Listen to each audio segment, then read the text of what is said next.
Check. సభకు నమస్కారం. సభాధ్యక్షులు, స్థానిక శాసనసభ్యులు, మీ అందరి అభిమాన నాయకులు, నా మిత్రులు సత్యన్న గారికి, ఈరోజు ఈ అద్భుతమైన కార్యక్రమానికి ఇక్కడ విచ్చేసిన మన అందరి గుండెల్లో ఉన్న రేవంత్ అన్న గారికి, గౌరవ ముఖ్యమంత్రి గారికి, సహచార మంత్రివర్యులు శ్రీధర్ బాబు అన్న గారికి, సీతక్క గారికి, సురేఖక్క గారికి, వేదిక మీద ఉన్న ఎంపీ గారికి, మాజీ ఎంపీలు, కార్పొరేషన్ చైర్మన్లు, జిల్లా అధ్యక్షులు, ముఖ్య నాయకులు, ముఖ్యంగా ఈ కార్యక్రమంలో పాలు పంచుకుంటున్న నా ఆడబిడ్డలు, అన్నదమ్ములు, ఆడబిడ్డలు కూడా ఈరోజు ఇందిరమ్మ చీరలలో చాలా తేజస్గా ఈ రాష్ట్ర ప్రగతి ఎలా ఉందో నా ఆడబిడ్డల్ని ఈ చీరల్లో చూస్తుంటే, వారి ముఖంలో ఆనందాన్ని చూస్తుంటే అంతే తేజస్సుగా కనిపిస్తుంది. నా తోబుట్టువుల ఆడబిడ్డలందరికీ, మీడియా మిత్రులకు కూడా పేరు పేరున హృదయపూర్వక నమస్కారం. మీ దీవెనలతో వచ్చిన ఈ ప్రభుత్వం ఈ మధ్యనే 2 సంవత్సరాలు పూర్తి చేసుకున్నాం. అనేక సంక్షేమ కార్యక్రమాలు, పేదవాడికి అండదండలుగా ఉంటానని చెప్పిన దాంట్లో ఇందాక మిత్రులు చెప్పినట్లు అనేక సంక్షేమ కార్యక్రమాలు పేదవాడికి పూర్తి భద్రత, భరోసా కల్పించే విధంగా ఈ ప్రజా ప్రభుత్వం గౌరవ ముఖ్యమంత్రి రేవంత్ రెడ్డి గారి నాయకత్వంలో నిరంతరము తపిస్తూ, శ్రమిస్తూ పేదవాళ్ల శ్రేయసే ఈ ప్రభుత్వం యొక్క ముఖ్య ఉద్దేశంలా పనిచేస్తుంది. మీరు చూస్తూనే ఉన్నారు. దాంట్లో భాగమే సన్న బియ్యం కానీ, రేషన్ కార్డులు కానీ, 200 యూనిట్ల ఉచిత విద్యుత్ కానీ, ఇలా చెప్పుకుంటూ పోతే అనేక సంక్షేమ కార్యక్రమాలు పేదవాళ్ళకి ఇచ్చాం. ప్రధానంగా ఇందిరమ్మ ఇళ్ళు ఆనాటి 10 సంవత్సరాల పాలనలో పేదవాడి కలని కలలానే ఆనాటి దొరవారు ఉంచితే, ఈ ప్రజా ప్రభుత్వం పేదవాడికి ఆత్మగౌరవానికి చిహ్నంగా ఉండే ఇందిరమ్మ ఇళ్ళు రాష్ట్ర వ్యాప్తంగా మొదటి విడత 4.5 లక్షల ఇళ్ళు ఇచ్చాం. మన భూపాలపల్లి నియోజకవర్గానికి ఇచ్చాం, మన భూపాలపల్లి మున్సిపాలిటీలో కూడా ఇచ్చాం.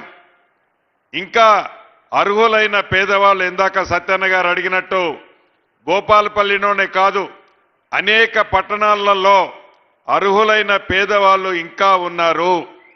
దానికి కారణం ఆనాటి 10 సంవత్సరాలలో సంవత్సరానికి ఒక 100 ఇచ్చున్న నియోజకవర్గంలో మున్సిపాలిటీల్లో 1000కి పైగా అయ్యుండే 10 సంవత్సరాల్లో. కానీ ఆనాడు ఇవ్వని కారణంగా మొదటి విడత ఇప్పుడు ఇచ్చాం. రేపు గౌరవ ముఖ్యమంత్రి గారు కేబినెట్ ఆలోచనలకు అనుగుణంగా రేపు ఏప్రిల్ నెలలో 2వ విడత ఇస్తున్నాం.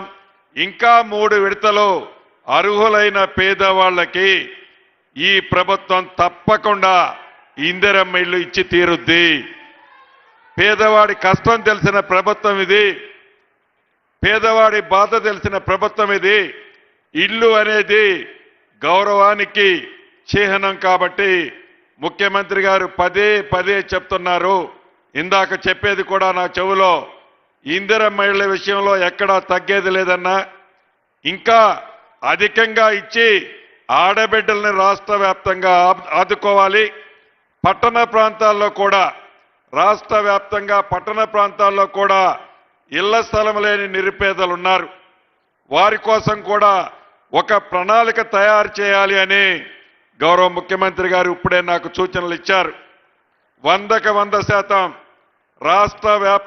రాష్ట్ర వ్యాప్తంగా ఉన్న పట్టణాల్లో, అది భూపాలపల్లి కావచ్చు, కరీంనగర్ కావచ్చు, నిజామాబాద్ కావచ్చు, వరంగల్ కావచ్చు, ఖమ్మం కావచ్చు, ఆదిలాబాద్ కావచ్చు, అదే రకంగా 2వ రకంగా ఉండే కొత్తగూడెం కావచ్చు, వైరా కావచ్చు, సత్తుపల్లి కావచ్చు, ఇంకా ఏ మున్సిపాలిటీలోనైనా అర్హులైన పేదవాళ్ళు చాలా మంది ఉన్నారు.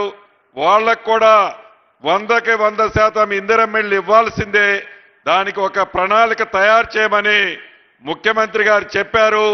ఇచ్చిన ప్రతి మాటని నెరవేర్చే ఈ ప్రభుత్వం ప్రతి పేదవాడికి గ్రామీణ ప్రాంతంలో ఉన్న పేదవాడితో పాటు పట్టణ ప్రాంతంలో నివసించే పేదవాడికి కూడా ఈ ప్రభుత్వం పూర్తి భద్రతతో పాటు ఇందిరమ్మ ఇల్లు ఇచ్చి తీరుద్దని కూడా ఈ వేదిక ద్వారా మీకు తెలియజేస్తున్నాను.